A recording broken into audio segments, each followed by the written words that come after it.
दोस्तों आज का मौजू दिल दहला देने वाला है।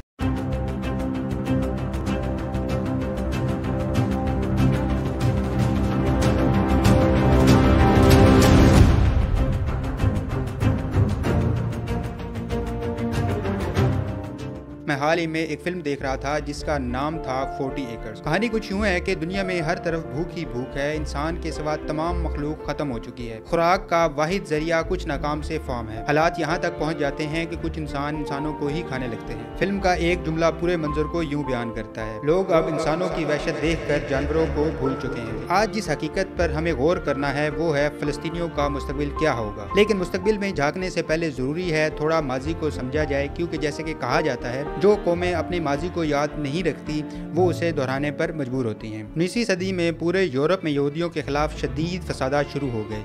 इसकी एक मजहबी वजह थी। ईसाईयत के मुताबिक हजरत ईसा अलैहिस्सलाम को यहूदियों ने रूमियों के हवाले किया, जिन्होंने उन्हें स्लेब पर चढ़ाया। इसी बुनियाद पर सदियों तक ईसाई चर्च यहूदियों को गॉड किलर यानी खुदा के कातिल कहते रहे। ये एक मजहबी इल्जाम था जो नफरत में तब्दील हुआ। यूरोप में यहूदियों को सियासी, समाजी और माशरती तौर पर हमेशा बाहर समझा गया। इनके लिए वहाँ जीना वैसे ही मुश्किल था जैसा पाकिस्तान में कादियानियों के लिए है। उन्हें कत्ल किया गया, जला वतन किया गया और इन पर हर तरह की पाबंदियां लगाई गई। इसलिए यूरोपीय ताकतें चाहती थी कि यहूदी इनके मुमालिक से चले जाएं। 20वीं सदी के आगाज में बरतानवी सल्तनत पूरे अरब खित्ते में असर रसूख चाहती थी। फलस्तीन जो एक छोटा सा मगर अहम इलाका था, इसके सियासी मंसूबों का मरकज बन चुका था। यही वो वक्त था जब ज़ायनिस्ट मूवमेंट सहूनी तहरीक ने जन्म लिया। इस तहरीक का नारा था यहूदियों का एक अलहदा वतन होना चाहिए और वो होना चाहिए फलस्तीन में। लेकिन सवाल यह है कि फलस्तीन में तो पहले से लोग रहते थे। फलस्तीनी अरब जो अपनी जमीन, अपने मसाजिद, अपने खेतों और तहजीब के साथ वहाँ आबाद थे, तो फिर बरतानिया ने क्या किया। 1917 में बिलफोर्ड डिक्लेरेशन जारी किया गया, जिसमें कहा गया हम फलस्तीन में यहूदियों के लिए कौमी वतन के क़याम की हिमायत करते हैं। इसी वक्त बरतानियों ने अरब कबाइल से भी वादा किया कि अगर तुम हमारी उस्मानी सल्तनत के खिलाफ मदद करो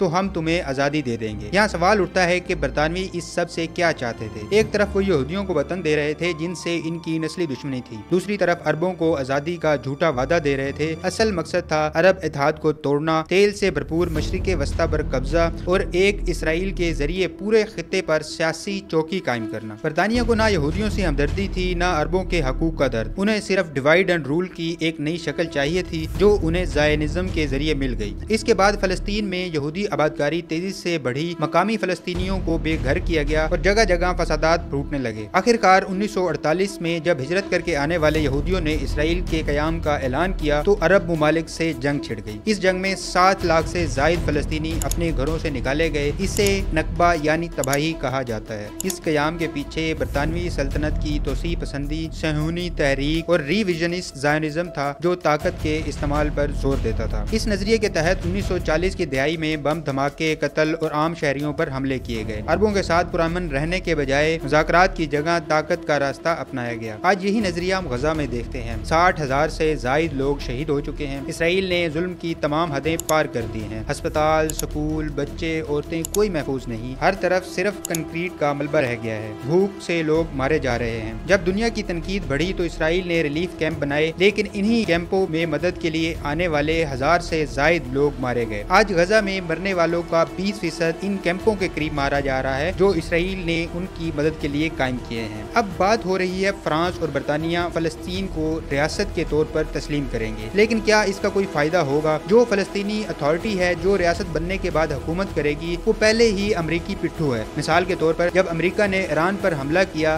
फलस्तीनी अथॉरिटी ने मजम्मत नहीं की, लेकिन जब ईरान ने जवाबी कार्रवाई में कतर में अमरीकी बेस को निशाना बनाया, फलस्तीनी अथॉरिटी ने ईरान की मजम्मत की। मजीद अफसोसनाक बात यह है कि फलस्तीनी वज़ीर-ए-आज़म और नायब वज़ीर-ए-आज़म ने माइक हैकबी का इस्तकबाल किया, जो कि अमरीका में दाएं बाजू के इसराइली नवाज तबके का नुमाइंदा है और इसराइल की नस्ल कशी को खुले आम दुरुस्त करार देता है। तो सवाल ये है कि अगर ऐसी हुकूमत फलस्तीन में बन भी जाए तो क्या वो फलस्तीनी अवाम के हकूक का दिफा करेगी या सिर्फ अमेरिका, इसराइल और मगरिब का टूल बन जाएगी जो मजीद फलस्तीनियों को गुलाम बनाएगा। हम मगरिब का जागा हुआ ज़मीर भी देख रहे हैं। ट्रंप भी कहता है कि गजा में हालात बहुत बुरे हैं, लेकिन पसे पर्दा वो इसराइल की बगैर किसी शर्त हमायत कर रहा है। असल मकसद एक ही है, गजा के लोग गजा छोड़ दें और इसराइल इस पर मुकम्मल कब्जा कर ले। अगर कोई इस जुल्म के खिलाफ आवाज उठाता है तो उस पर अमरीकी पाबंदियां लगा दी जाती हैं। जैसे इंटरनेशनल क्रिमिनल कोर्ट ने नेतन्याहू को वार क्रिमिनल करार करार दिया तो अमरीकी हुकूमत ने अदालत के जजों पर दबाव डालना शुरू कर दिया। ट्रंप इंतजामिया ये सब इसराइली लॉबियों को खुश करने के लिए कर रही है। जैसा कि हमने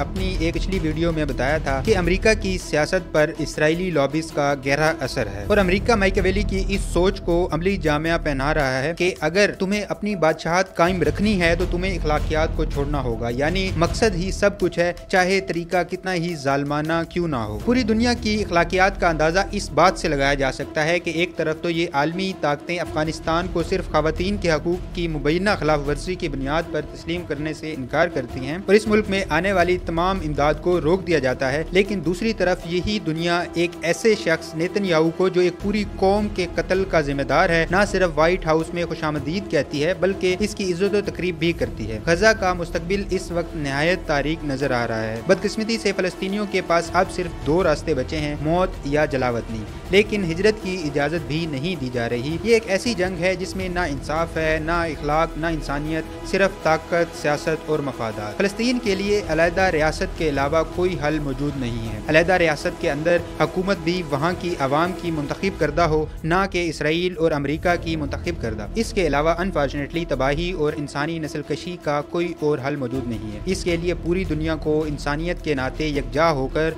काम करना होगा। इस तमन्ना के साथ कि हम इन आँखों से फलस्तीन की आज़ादी देखें, आपसे इजाज़त। अपना ख्याल रखिएगा। Stay safe, stay healthy.